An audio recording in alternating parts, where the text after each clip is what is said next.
الألقاب والصفات والمراتب. السلام عليكم ورحمة الله. برعاية سامية من صاحب الفخامة السيد إدريس ديبي إتنو رئيس الجمهورية رأس الدولة، نقف اليوم أمام محطة إنسانية امتدت جذورها من دولة الإمارات العربية المتحدة عبر مؤسسة زايد للأعمال الخيرية والإنسانية، مؤسسة زايد الخير التي جاءت بأياد بيضاء لتمطر بسخاء لبناء صرح من صروح العلم، وهو مجمع الشيخ زايد التعليمي. ذلك الصرح المنير الذي نحتفل بعد قليل بوضع اللبنة الأولى لبنائه هنا في حارة أنجمينا الكدو. السادة والسيدات، إن هذه الأيادي البيضاء السخية والحانية لمؤسسة زايد الخير التي عبرت الحدود والقارات بخدماتها الإنسانية تجسد بلا شك عمق الصداقة والأخوة والتعاون الموجودة بين دولة الإمارات العربية المتحدة وجمهورية تشاد تحت القيادة الرشيدة لصاحبي الفخامة إدريس ديبي إتنو رئيس جمهورية تشاد، وحضرة صاحب السمو الشيخ خليفة بن زايد آل نهيان رئيس دولة الإمارات العربية المتحدة. وبهذه المناسبة نقدم إليكم فقرات البرنامج والتي تتكون من الفقرات الآتية. أولا، نستمع فيها إلى كلمة ترحيبية من عمدة مدينة أنجمينا السيد صالح عبد العزيز دمان. بعده نستمع إلى كلمة من المدير العام لمؤسسة زايد للأعمال الخيرية والإنسانية سعادة حمد سالم بن كردوس العامري. وبعده نستمع إلى عرض للمشروع من قبل المدير العام للشركة المنفذة السيد عبد الرحمن جبريل ويليه جوناثان. وبعد ذلك خطاب من وزير التربية الوطنية وترقية المواطنة السيد أبو بكر الصديق شرومة. وبعد خطاب الوزير ندعو صاحب الفخامة السيد رئيس الجمهورية إدريس ديبي إتنو للشروع في وضع حجر الأساس لبناء المجمع التعليمي للشيخ زايد. Sans plus tarder, j'invite le maire de la ville d'Njamena pour prononcer son mot de bienvenue.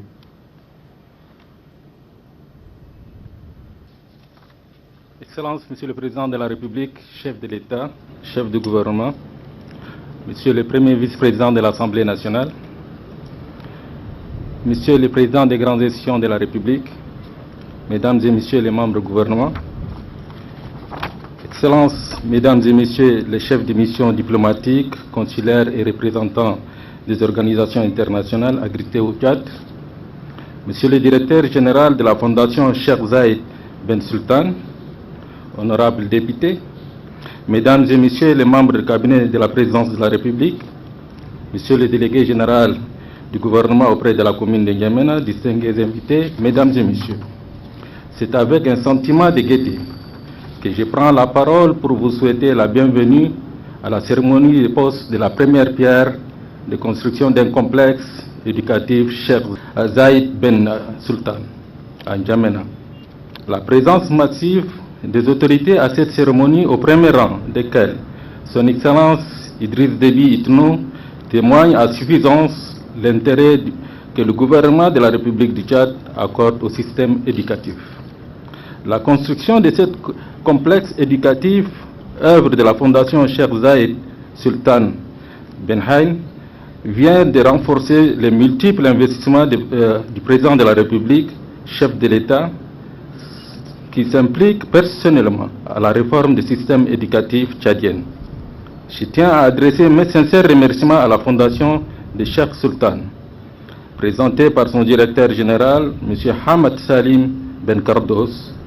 Votre engagement, qui traduit par cette construction, montre bel et bien que vous vous souciez du développement de notre chère ville et répondez aux attentes du président de la République, son Excellence Idriss Déby Itno, dont le souci primordial est d'offrir un cadre idéal pour l'éducation de la jeunesse.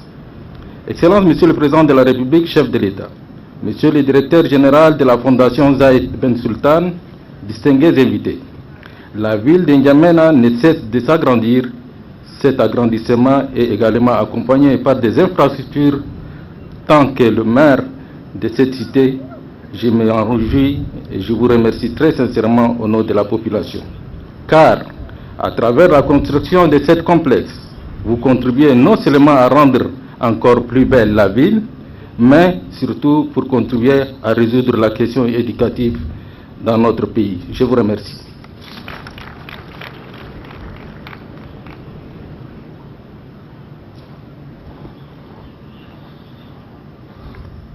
الكلمة الآن لسعادة السيد حمد بن سالم كردوس العامري المدير العام لمؤسسة زايد للعمل الخيرية والإنسانية، فليتفضل مشكور. بسم الله الرحمن الرحيم. الحمد لله والصلاة والسلام على أشرف المرسلين سيدنا ونبينا محمد صلى الله عليه وسلم. أما بعد، فخامة الرئيس إدريس ديبي إتنو رئيس جمهورية تشاد الصديقة، أصحاب المعالي والسعادة، أيها الحفل الكريم، السلام عليكم ورحمة الله وبركاته. من الإمارات العربية المتحدة أنقل إلى جمهورية تشاد الصديقة رئاسة وحكومة وشعبا تحت القيادة الرشيدة التي ترعى مسيرتها ونهضتها. وانقل تحيات سيدي صاحب السمو والشيخ خليفة بن زايد آل نهيان رئيس الدولة حفظه الله، وبمتابعة كريمة من سيدي صاحب السمو والشيخ محمد بن زايد آل نهيان ولي عهد أبو ظبي رعاه الله. ويسعدني أن أشارككم هذا الحفل الرائد لوضع حجر الأساس لمجمع زايد التعليمي في عاصمتكم العامرة أنجيما، لتعزيز فعاليات التربية والتعليم وتزويد المجتمع التشادي بجيل شبابي مسلح بالعلم والتربية والأخلاق.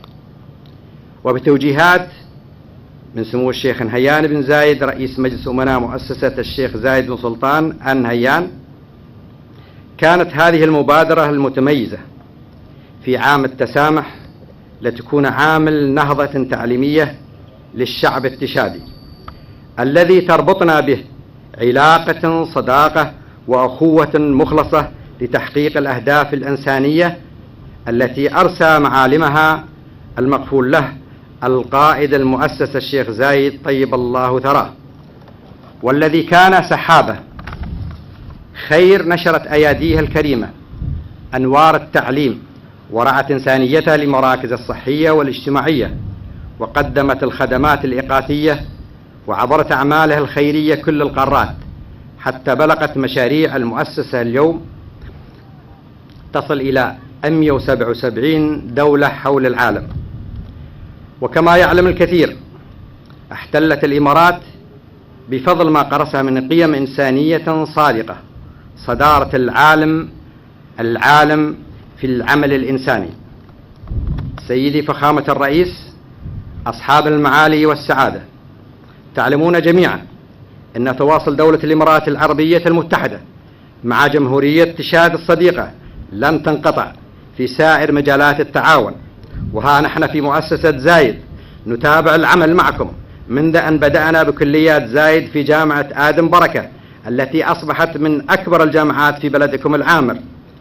وفي الجانب الصحي ساهمنا معكم في إنشاء مركز زايد الصحي أيضا، علاوة على برنامج ينابيع زايد الخير في حفر الآبار. وكل ذلك إلى جانب ما رعته عدد من المؤسسات والجمعيات والشخصيات الإنسانية في الإمارات من تشييد المساجد والمدارس والمساعدات المتعددة. ولعل ما يزيدنا اعتزازا هو ما تقدمه المؤسسة سنويا من منحة لتحجيج بعض الأخوة التشاديين ممن لا يستطيعون تحمل تكلفة أداء فريضة الحج، وكذلك تقديم برامج إفطار صائم وما شابه ذلك. وختاما، ولا أريد أن أطيل عليكم، ختاما لا يفوتني أن أتقدم إليكم بخالص الشكر والتقدير على حسن الاستقبال وكريم الحفاوة مقدار هذا اللقاء المبارك، راجين من الله تعالى استمرار التواصل والتعاون الإنساني المثمر، داعيا أن يكلل مساعينا جميعا بدوام التوفيق والسداد والنجاح. والسلام عليكم ورحمة الله.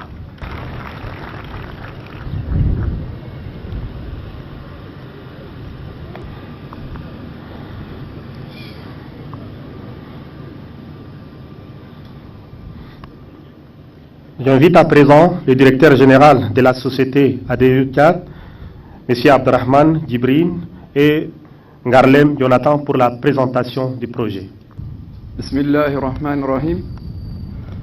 صاحب الفخامة السيد رئيس الجمهورية رئيس الدولة، سعادة السيد سفير دولة الإمارات العربية المتحدة بتشاد، سعادة المدير العام لمؤسسة زايد للأعمال الخيرية والإنسانية، السادة والسيدات بحسب الألقاب والمراتب كل حسب مقام المدعوين الأفاضل، السلام عليكم ورحمة الله تعالى وبركاته. باسم شركة A2Z تشاد نتقدم باسم آيات الشكر والتقدير إلى صاحب الفخامة السيد إدريس ديبي إتنو رئيس الجمهورية رأس الدولة، والذي يسعى جاهدا لنهضة تشاد وربطها بالعالم العربي بصفة عامة ودولة الإمارات العربية المتحدة بصفة خاصة، لأن دولة الإمارات العربية المتحدة دائما وأبدا تقف بجانب جمهورية تشاد، وأكبر دليل على ذلك هو حضور هذه الشخصيات البارزة ذو الأيادي البيضاء الذين شرفونا بحضورهم في حفل وضع هجر الأساس لبناء المجمع التعليمي للشيخ زايد بن سلطان آل نهيان رحمه الله الذي نشهده اليوم. كذلك الشكر موصول إلى سعادة السيد محمد علي الشامسي سفير دولة الإمارات العربية المتحدة، والذي له الفضل في هذا الإنجاز العظيم للمؤسسة، والذي يعتبر مثالا هيا لتجسيد علاقات التعاون والإخوة والصداقة بين جمهورية تشاد والدولة الإمارات العربية المتحدة. ولا ننسى المدير العام لمؤسسة زايد بن سلطان للأعمال الخيرية والإنسانية سعادة حمد سالم كردوس الآمري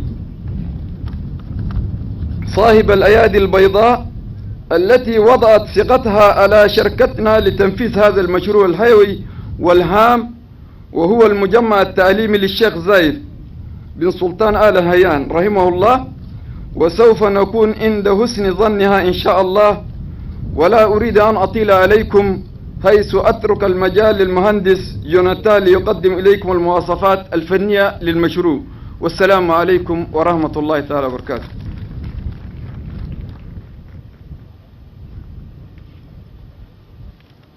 Excellence, Monsieur le Président de la République du Tchad, Excellence, Monsieur l'Ambassadeur des Émirats Arabes Unis, Excellence, Monsieur le Directeur Général de la Fondation Saïd, c'est pour moi un grand honneur de prendre la parole devant vous pour présenter ce projet de complexe scolaire Cheikh Zayed. La présentation se fera en deux volets. Le premier point consistera le complexe en général et puis les équipements qui s'y trouvent. Tout d'abord, permettez-moi de saluer les efforts de son Excellence Monsieur le Président de la République du Tchad, Monsieur Idriss Déby Itno, dans sa politique d'offrir un cadre adéquat pour l'éducation et la formation de la jeunesse tchadienne, et de remercier les Émirats Arabes Unis pour ce geste de gratitude et de bonne volonté au Tchad. En effet, il faut savoir que le complexe contient 6 grands bâtiments, dont 3 bâtiments en R+1, qui contiennent 30 salles de classe et 6 salles d'informatique. 2 bâtiments en RDC pour l'administration contenant 4 bureaux, 3 magasins, une salle de réunion, 3 toilettes. Puis le bâtiment en RDC contenant le centre de santé, une salle d'attente, une pharmacie, un bureau, 3 salles de soins et 3 toilettes. Il y a dans le projet 2 châteaux d'eau de capacité 25 mètres cubes alimentés par 2 pompes immergées par un système solaire, un cafétéria, 6 toilettes garçons et 6 toilettes filles, 20 bornes de fontaine pour l'ablution. Pour les équipements, le complexe sera équipé comme suit: 300 tables-bancs pour les élèves, 30 tables et chaises pour les enseignants, 90 tables et chaises pour les salles informatiques, 90 ordinateurs et 4 équipements complets pour les bureaux. Il faut aussi noter que le complexe sera clôturé par un mur de 400 mètres linéaires et contiendra 900 élèves et les travaux seront exécutés dans un délai de 10 mois. Excellence, Monsieur le Président de la République du Tchad, Excellence, Monsieur l'Ambassadeur des Émirats Arabes Unis, Excellence, Monsieur le Directeur de la Fondation Zaïd, voici en bref le résumé du projet. Nous vous demandons votre contribution et votre volonté pour pouvoir réaliser ce projet et mener à bon terme. Je vous remercie.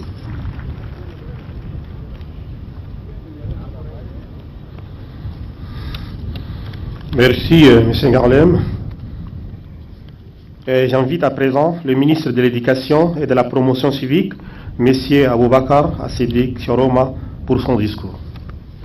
رئيس الجمهورية رأس الدولة، رئيس مجلس الوزراء، السادة رؤساء المؤسسات الكبرى للجمهورية، السادة الوزراء، السادة مستشاري رئيس الجمهورية، سعادة الأستاذ حمد بن كردوس العامري المدير العام لمؤسسة زايد بن سلطان آل النهيان للأعمال الخيرية، أصحاب السعادة السفراء وممثلي المنظمات الدولية والإقليمية لدى جمهورية تشاد، السادة والسيدات، السلام عليكم ورحمة الله تعالى وبركاته. اسمحوا لي فخامة الرئيس بادئ ذي بدء أن أرحب غاية الترحيب بالوفد الإماراتي الزائر لبلادنا بقيادة سعادة الأستاذ حمد بن كردوس العامري المدير العام لمؤسسة زايد بن سلطان آل نهيان للأعمال الخيرية والإنسانية لزيارة بلادنا تشاد ملتقى الحضارات مهد الإنسانية بلاد توماي، وذلك للمشاركة في حفل وضع حجر الأساس لبناء مجمع تعليمي مكتمل فيه مدرسة ابتدائية وإعدادية وثانوية بتمويل من مؤسسة زايد بن سلطان آل نهيان. صاحب الفخامة، الحضور الكريم، إن العلاقات بين بلادنا تشاد ودولة الإمارات العربية المتحدة في مجال التعليم حافلة بالإنجازات، فدولة الإمارات العربية المتحدة قدمت الكثير لتشاد من حيث تأهيل الكوادر والمنح الدراسية للطلاب التشاديين للدراسة في دولة الإمارات العربية المتحدة في مختلف التخصصات العلمية والتقنية، ومولت بناء مجمع زايد بأبشة الذي يحتضن جامعة آدم بركة وكلية الشارقة للعلوم التربوية بجامعة الملك فيصل، وتمول حاليا بناء المعهد العالي للتمريض بجامعة جمينة، وقد شيدت مدرسة ابتدائية بمدينة آتيا بإقليم البطحاء. وإن مناسبة وضع حجر الأساس لهذا المجمع التعليمي والذي يكون معلما من معالم بلادنا التعليمية تأتي بعد شهر من انعقاد المنتدى الدولي للاستثمار بين تشاد والدول العربية، وذلك ليس من قبيل الصدفة، بل تأتي تجسيدا لهذا التعاون الأخوي المثمر الذي يعود تاريخه إلى عهود ساحقة. وهذا الصرح التعليمي المتكامل يأتي مطابقة لرؤية فخامة رئيس الجمهورية إدريس ديبي إتنو الذي جعل التعليم أهم أولويات سياسته، فقد شهد التعليم في بلادنا بتوجيهات فخامته الرشيدة نقلة في الكم والنوع. صاحب الفخامة، إن دولة الإمارات العربية المتحدة ساهمت في دعم نظامنا التربوي يتجسد ذلك من خلال تأسيس مدرسة الشيخ حمدان بن راشد آل مكتوم عام 1998 والتي فتحت لها مدارس أو أفرع عدة في المدن التشادية سار وأبشا ونجمينة، وعدد الطلاب فيها يبلغ 26523 طالب وطالبة، فهي تعد من المدارس المثالية التي ترقى إلى مصاف المدارس العالمية، مما جعل طلابها في الطليعة في امتحانات الشهادة الثانوية. في عام 2017 نجح طلابها بنسبة 100%، ولسنوات عديدة كانت نسبة النجاح لطلابها في الشهادة الثانوية في الأقسام العلمية بنسبة عالية. فنحن إذ نسمن بهذه المناسبة جهود دولة الإمارات العربية المتحدة في تأسيسها لهذه المدرسة النموذجية، والتي سوف تكون بمشيئة الله إضافة نوعية في نظامنا التعليمي، ورمزا لتجسيد الأخوة بين البلدين، وتجسيدا لرؤية القيادتين في الدولتين. صاحب الفخامة، الحضور الكريم، لا شك أن بناء هذه المدرسة الجديدة التي نحتفل اليوم بوضع حجر أساسها لحدث تاريخي يعبر عن عمق العلاقة بين البلدين. وباطلاعنا على مشروع خريطة البناء ظهر لنا جليا كم كانت مواصفات البناء عالية وراقية، فالفصول ستجهز بدرجة عالية، وهناك صالات للرياضة وعناية بالصحة الجسدية والنفسية للطلاب والطالبات، كما أن هناك اهتمام خاص بالتعليم الإلكتروني والأنشطة الطلابية الأخرى التي تساعد في ازدهار الطلاب.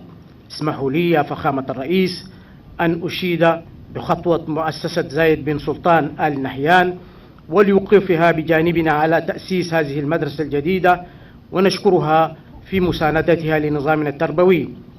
وإن وزارة التربية الوطنية وترقية المواطنة بجمهورية تشاد لمستعدة كل الاستعداد لتذليل كافة العقبات لإنجاز هذا المشروع والتعاون مع المجمع، كما هو الحال مع كافة المؤسسات التعليمية الأخرى الممولة من دولة الإمارات العربية المتحدة. كما نجدد شكرنا وتقديرنا لصاحب الفخامة إدريس ديبي إتنو رئيس الجمهورية رأس الدولة على ما يوليه من اهتمام خاص لتطوير التعليم في بلادنا تشاد كي نحقق رؤية 2030 بإذن الله. أشكر لكم حسن إصغائكم، والسلام عليكم ورحمة الله تعالى وبركاته.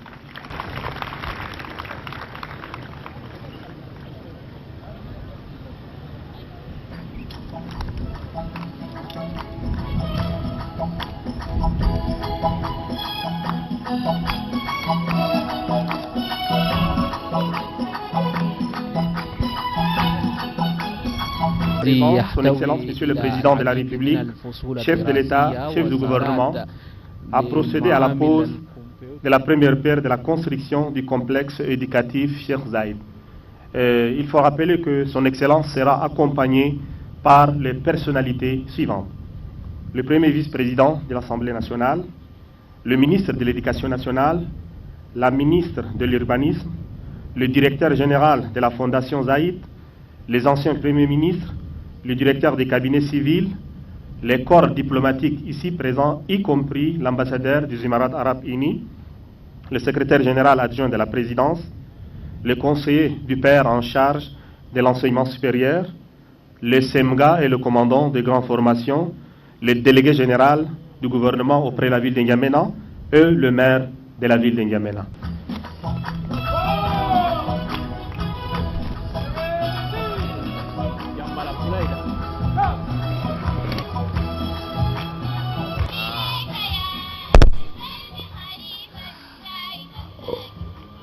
Chers téléspectatrices et téléspectateurs de la télé Tchad, comme vous constatez, le président de la République est en train de s'apprêter pour poser la première pierre de construction de ce complexe scolaire Cheikh Zayed, un complexe scolaire qui est l'œuvre de cette fondation, la fondation de bienfaisance et humanitaire Zayed Ben Sultan, Al-Nahim, une fondation qui est créée depuis 1992 et qui œuvre dans le développement, l'éducation, les finances, le domaine humanitaire et la préservation de la paix dans le monde. Et il faut savoir que cette fondation était partenaire incontournable du Tchad dans le cadre de l'éducation, puisque beaucoup d'établissements scolaires ont été construits par cette fondation, et c'est un partenaire sûr du Tchad, d'autant plus qu'il appuie la politique du gouvernement, la politique que mène le président de la République Idriss Déby Itno, celle d'offrir des cadres d'éducation à la norme internationale à la jeunesse tchadienne. Et là, ce complexe scolaire comportera 30 salles avec une capacité d'accueil de 900 élèves, et c'est avec un standard international. المشاهدون الكرام، الاهتمام بالتعليم الذي يعتبر من أولويات السلطات العليا في البلاد، وفي مقدمتهم صاحب الفخامة رئيس الجمهورية إدريس ديبي إتنو، هو ثمرة الجهود المبذولة والشراكة القائمة. واليوم لا استطيع أن أقول للمرة الثانية وبل لعدة مرات، فقد قامت مؤسسة زايد للأعمال الخيرية الإنسانية ببناء العديد من المجمعات التعليمية، بدءا بجامعة أدنبرغ بأبشة وثانوية شيخ حمدان بحارة أم رقيبة، وكما قامت ببناء العديد من المراكز الصحية، وأيضا هناك خدمات أخرى كحفر الآبار والوقوف بجانب الشرائح الضعيفة. وها نحن اليوم نشهد وضع حجر أساس لمجمع تعليمي متكامل من مرحلة الأساس وحتى الثانوية. وكما تابعتم قبل لحظات رئيس الجمهورية إدريس ديبي إتنو شخصيا هو من وضع حجر أساس بناء هذا المجمع الإملاق. والآن تتابعون معنا رئيس الجمهورية يتابع التفاصيل أو الشرح الفني لمحتوى المجمع الذي يضم العديد من الفصول الدراسية ومعامل للكمبيوتر لتعزيز البحث العلمي والابتكار منذ الأساس. كما أن هذا المجمع هو ثمرة الشراكة القائمة بين البلدين تحت إشراف الرئيسين، رئيس الجمهورية إدريس ديبي إتنو والرئيس الإماراتي الشيخ خليفة بن زايد آل نهيان. كما أن العلاقات التشادية الإماراتية التي استمرت لعدة عقود ساهمت في إنجاز العديد من المشاريع محل أو ذات الاهتمام المشترك، بما في ذلك تعزيز قطاع التربية والتعليم الذي يعد أساس التنمية المستدامة.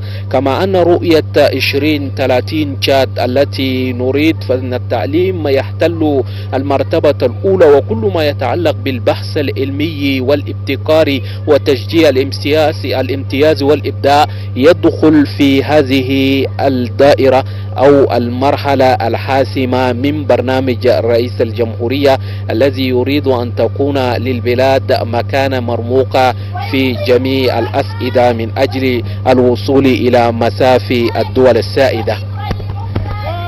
Merci beaucoup mon frère Mamat Hassan. Il faut savoir que les Émirats Arabes Unis constituent un partenaire incontournable du Tchad dans le cadre de l'éducation. Il faut savoir que c'est un appui incontournable dans le système éducatif tchadien.